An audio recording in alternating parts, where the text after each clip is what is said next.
প্রিয় শিক্ষার্থী বন্ধুরা, তোমাদের 11তম সপ্তাহের ফিন্যান্স ও ব্যাংকিং অ্যাসাইনমেন্টের উত্তরটি দেখে নাও। এটা হচ্ছে অ্যাসাইনমেন্ট নম্বর 2, বিষয় কোড লিখবে 152। আর অ্যাসাইনমেন্টের শিরোনাম অর্থের বর্তমান ও ভবিষ্যৎ মূল্য নির্ণয় করে বিনিয়োগ সিদ্ধান্ত গ্রহণ। প্রথমে প্রশ্নটি দেখে নাও। এখানে অ্যাসাইনমেন্টের শিরোনাম দেওয়া আছে অর্থের বর্তমান ও ভবিষ্যৎ মূল্য নির্ণয় করে বিনিয়োগ সিদ্ধান্ত গ্রহণ। আর নির্দেশনায় একটি উদ্দীপক দেওয়া আছে। উদ্দীপকটি খেয়াল করে দেখো।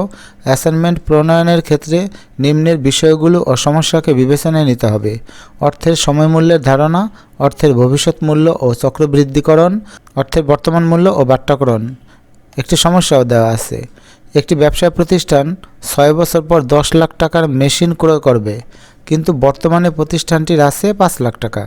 প্রতিষ্ঠানটির আর্থিক ব্যবস্থাপক দুটি বিকল্প নিয়ে সিদ্ধান্তহীনতায় ভুগছেন। বিকল্প 1, পদ্মা ব্যাংকে 12% বার্ষিক চক্রবৃদ্ধি মুনাফায় বিনিয়োগ। বিকল্প 2, সুরমা ব্যাংকে 11.50% ত্রৈমাসিক চক্রবৃদ্ধি মুনাফায় বিনিয়োগ। আর নির্দেশনাগুলো দেখে নাও, অর্থাৎ মূল্যায়ন নির্দেশনা বা রুবিক্স দেখে নাও। প্রথমে আছে অর্থের সময়মূল্যের ধারণা, চক্রবৃদ্ধিকরণ ও বাট্টাকরণ। উদাহরণসহ অর্থের সময়মূল্যের ধারণা, চক্রবৃদ্ধিকরণ ও বাট্টাকরণ প্রক্রিয়ার যথাযথ ব্যাখ্যা করতে হবে। তো প্রথম অংশের উত্তরটা আগে দেখে নাও। শুরুতেই অর্থের সময়মূল্য সম্পর্কে ধারণা দিয়ে দিবে।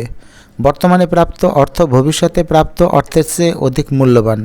এই ধারণাটি আসলে অর্থের সময়মূল্য ধারণা হিসেবে পরিচিত, কারণ যে কোনো কার্যফলের প্রাপ্তি হিসেবে মানুষ তাৎক্ষণিক বিনিময়টাই গ্রহণ করতে চায়। আর অর্থায়নের ক্ষেত্রে এই বিনিময়টা টাকার অঙ্কে প্রকাশ করা হয়।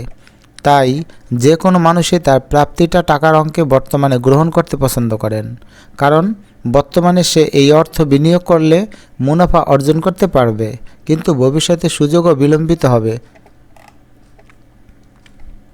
যেমন আমরা যদি 100 টাকা এখন গ্রহণ করি, তাহলে আমরা এই 100 টাকা বিনিয়োগ করে 1 বছর পর সুদসহ অধিক পরিমাণ অর্থ ফেরত পাব।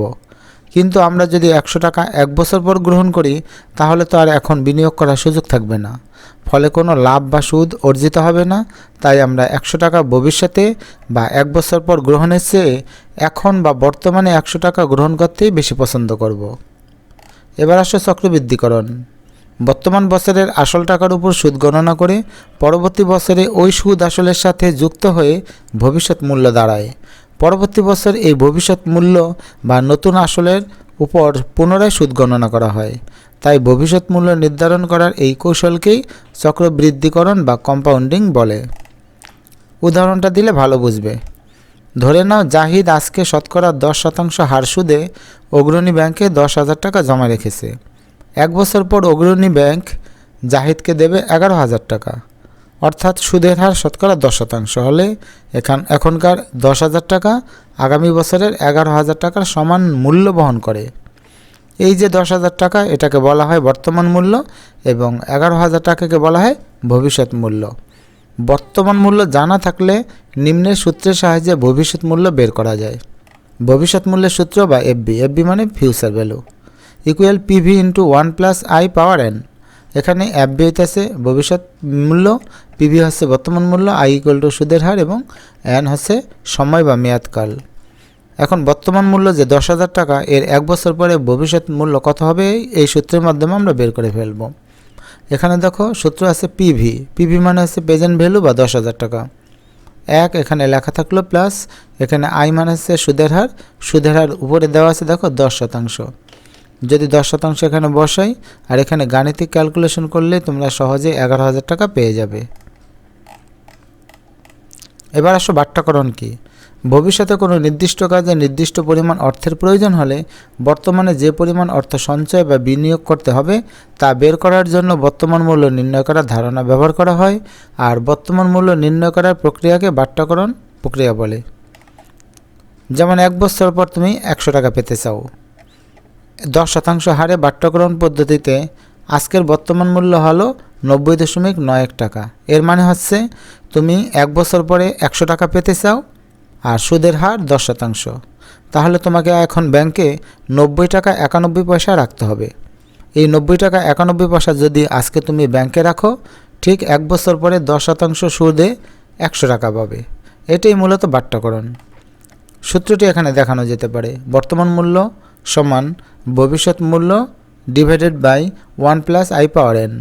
এখানে ভবিষ্যৎ মূল্য 100, সুদের হার আই ইকুয়াল 10% এবং সময় এন ইকুয়াল টু 1 বছর। এই মানগুলো যদি আমরা এখানে বসিয়ে দিই তাহলে আমরা 90.91 টাকাটা পেয়ে যাব।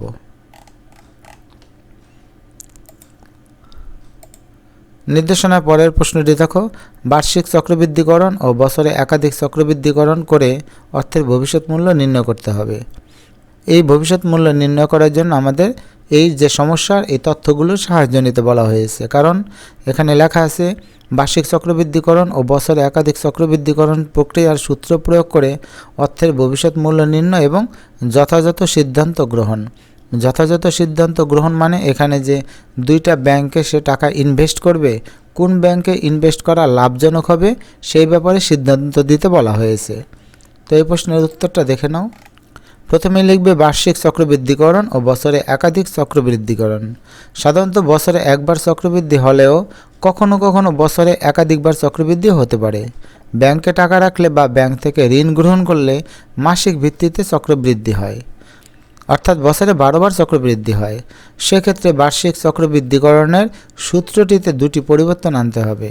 বছরে যদি 12 বার চক্রবৃদ্ধি হয় তাহলে প্রথমত সুদের হারকে 12 দিয়ে ভাগ করতে হবে এবং দ্বিতীয়ত মেয়াদকে 12 দিয়ে গুণ করতে হবে। তাই সুদের চক্রবৃদ্ধিকরণ বছরে একাধিকবার হলে ভবিষ্যৎ মূল্য নির্ণয়ের সূত্রটিকে নিম্নোক্তভাবে লেখা যায়। এটা হচ্ছে একাধিকবার চক্রবৃদ্ধিকরণের ক্ষেত্রে সূত্র। তো এই সমস্যাটা সম্পর্কে পরিষ্কার ধারণা পেতে আমরা এই অঙ্কটি করব, তাহলেই বুঝতে পারবে। উদ্দীপকের সমস্যার আলোকে বার্ষিক চক্রবৃদ্ধিকরণ করে অর্থের ভবিষ্যৎ মূল্য নির্ণয়। তো ভবিষ্যৎ মূল্য নির্ণয় করার ক্ষেত্রে প্রথমে আমরা পদ্মা ব্যাংককে নিলাম, যেহেতু ব্যাংক আছে দুইটা, পদ্মা ব্যাংক এবং সুরমা ব্যাংক। তো উল্লিখিত প্রতিষ্ঠান অর্থাৎ উদ্দীপকে যে প্রতিষ্ঠানটির নাম দেওয়া আছে এই প্রতিষ্ঠান যদি পদ্মা ব্যাংকে 5 লক্ষ টাকা রাখে, প্রিয় শিক্ষার্থী এখানে 5 লক্ষ দিলে এই লক্ষ কথাটা লিখতে হবে না, এই 5 লক্ষর সাথে টাকা লিখলেই হবে। তো 5 লক্ষ টাকা রাখলে 12% চক্রবৃদ্ধি মুনাফায় 6 বছর পরে সে কত পাবে এটা আমরা বের করব। তো এখানে আমাদের যে মানগুলো আছে সেখানে প্রথমেই আছে বর্তমান মূল্য 5 লাখ টাকা এখানে দেওয়া আছে, সুদের হার দেওয়া আছে 12%, এটাকে আমরা 100 দিয়ে ভাগ করে পেলাম 0.12। বছরের সংখ্যা অ্যানুয়াল 6 বছর দেওয়া আছে, আমরা বের করব ভবিষ্যৎ মূল্য বা ফিউচার ভ্যালু। তো ভবিষ্যৎ মূল্য নির্ণয়ের সূত্র future value equal present value 1 plus i power N. তো এখানে যে পিভি বা বর্তমান মূল্য দেওয়া আছে এটা হচ্ছে 5 লাখ টাকা, এটা উপরে দেওয়া আছে। এরপরে 1 লিখবে প্লাস এখানে আইয়ের মান আমরা বের করে ফেলছিলাম 0.12 লিখলাম, এখানে 12% আছে, পরে 0.12 লিখলে হবে এবং এন মানে 6 বছর, এখানে এন এর মান 6 বছর বসিয়ে দিলাম। তো এটা তোমরা ক্যালকুলেটরে, বিশেষ করে সায়েন্টিফিক ক্যালকুলেটরে এই মানটা বের করবে। কিভাবে বের করবে, এখানে যে 1 আছে 1-এর সাথে 0.12 আগে যোগ করে নেবে, যদি যোগ করো তাহলে হবে 1.12, তারপর এটাকে পাওয়ার 6 দিবে অর্থাৎ 6 বার গুণ করবে, তাহলে যে রেজাল্ট বের হবে তার সাথে আবার 5 লাখ গুণ করবে, তাহলে এই রেজাল্ট চলে আসবে। তো এই রেজাল্টটা যে আমরা পেলাম এটা হচ্ছে পদ্মা ব্যাংকে যদি আমি 5 লাখ টাকা রাখি 12% চক্রবৃদ্ধি মুনাফায় এবং 6 বছর রাখি তাহলে আমি পদ্মা ব্যাংক থেকে 9,86,911 টাকা 34 পয়সা পাবো। এবার যদি আমরা একই টাকা অর্থাৎ 5 লক্ষ টাকা সুরমা ব্যাংকে ত্রৈমাসিক চক্রবৃদ্ধি মুনাফায় রাখি তাহলে 6 বছর পর কত টাকা পাবো সেটা আমাদের বের করতে হবে। তো উল্লিখিত প্রতিষ্ঠানটি সুরমা ব্যাংকে 5 লক্ষ টাকা রাখলে 11.5% ত্রৈমাসিক চক্রবৃদ্ধি মুনাফায় 6 বছর পর পাবেন। তো এখানে মানগুলো বসাই, বর্তমান মূল্য 5 লাখ টাকা, সুদের হার 11.50%, 100 দিয়ে ভাগ করলে এটা আসবে। বছরে চক্রবৃদ্ধির সংখ্যা ইকুয়াল 4 বার, বছর মানে হচ্ছে 12 মাস মানে 12 এবং ত্রৈমাসিক বলা আছে প্রশ্নে, যেহেতু ত্রৈমাসিক মানে 3 দিয়ে ভাগ করতে হবে 12কে, 3 দিয়ে 12কে ভাগ করলে বছরে মোট 4 বার আমি মুনাফা পাবো, আর বছরের সংখ্যা দেওয়া আছে 6 বছর। এখন ভবিষ্যৎ মূল্য বের করব। তো আমরা জানি বছরে একাধিকবার চক্রবৃদ্ধি মুনাফার ক্ষেত্রে যে সূত্রটা সেই সূত্র হচ্ছে future value equal present value into 1 plus i by m power n into m. এখানে প্রেজেন্ট ভ্যালু 5 লাখ লিখবে, 1 লিখবে প্লাস আই এর মান হচ্ছে যে এখানে বের করলাম 0.115, এটা এখানে লিখবে, আর এম মানে 4 বার, দেখো চক্রবৃদ্ধির সংখ্যা বছরে 4 বার, এই 4 এখানে লিখব, আর এন মানে হচ্ছে 6 বছর এবং এম মানে হচ্ছে কয়বার, এই যে 4 বার। তো এখান থেকে গাণিতিক ক্যালকুলেশনটা কিভাবে করবে, 5 লাখ লিখবে, এখানে কি করবে জানো, এই উপরের সংখ্যাটিকে এই 4 দিয়ে ভাগ করবে, যেই ফল হবে তার সাথে 1 যোগ করবে, তাহলে এই সংখ্যাটা হবে।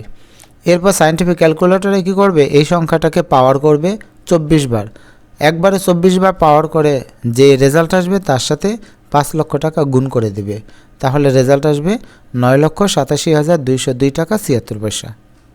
তো এটা হচ্ছে সুরমা ব্যাংকের হিসাব। এখন আমরা সিদ্ধান্ত নিব। উল্লিখিত ব্যবসায় প্রতিষ্ঠান অর্থাৎ উদ্দীপকে যে ব্যবসা প্রতিষ্ঠানের কথা বলা হয়েছে, সে সুরমা ব্যাংকে 5 লক্ষ টাকা রাখলে 6 বছর পর পাবে 9,87,202 টাকা 76 পয়সা, এবং পদ্মা ব্যাংকে যদি 5 লাখ টাকা রাখে তাহলে 6 বছরে পাবে 9,86,911 টাকা 34 পয়সা। তাহলে দেখলাম দুইটা ব্যাংকে যদি বিনিয়োগ করে তাহলে টাকার ব্যবধান আসে 29,142 টাকা, মানে সুরমা ব্যাংক বেশি টাকা দিবে। তাহলে উল্লিখিত ব্যবসা প্রতিষ্ঠানটির সুরমা ব্যাংকে বিনিয়োগ করলে অধিক লাভবান হবে। আশা করি এটা তোমরা বুঝতে পেরেছো, একেবারে সহজ। অর্থের সময় মূল্য অংশটি একটু ভালো মতো যদি বুঝতে পারো তাহলে এই অঙ্কগুলো বুঝতে পারা কোনো কঠিন বিষয় নয়।